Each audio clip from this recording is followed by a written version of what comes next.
अस्सलामु अलैकुम पाकिस्तानियों। मैं इस वक्त सुप्रीम कोर्ट ऑफ पाकिस्तान में मौजूद हूँ।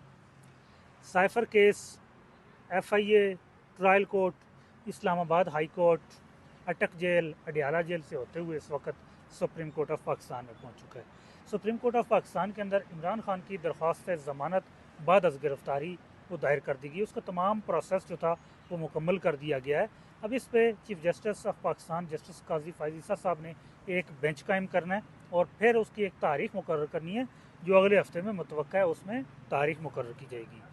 साइफर केस के अंदर पूरी कौम का ये मुतालबा था कि इसको सुप्रीम कोर्ट के अंदर ले जाया जाए और आज ये कौम का ये मुतालबा पूरा हो चुका है।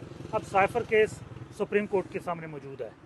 अब इस पे सुप्रीम कोर्ट के फाजल जज साहिबान के सामने वो तमाम नुकात रखे जाएंगे कि जो साइफर केस के अंदर इमरान खान के साथ नाइंसाफ़ी की गई, ट्रायल कोर्ट के अंदर हुई, इस्लामाबाद हाई कोर्ट के अंदर हुई और इमरान खान का बतौर वज़ीर-ए-आज़म जो इस्तेकाक था उसको मजरू किया गया, उसका ख्याल नहीं रखा गया। अब वो तमाम नुकात जो है वो सुप्रीम कोर्ट के सामने रखे जाएंगे और इंशाल्लाह मैं 3 महीने में पहली बार पुरुमीद हूँ कि हमें इस सुप्रीम कोर्ट ऑफ पाकिस्तान से रिलीफ साइफर केस के अंदर मिल सकता है। तो इंशाल्लाह हमारी पूरी कोशिश है और कि इमरान खान जल्द अज जल्द बाहर आएँ। ठीक है। 1.5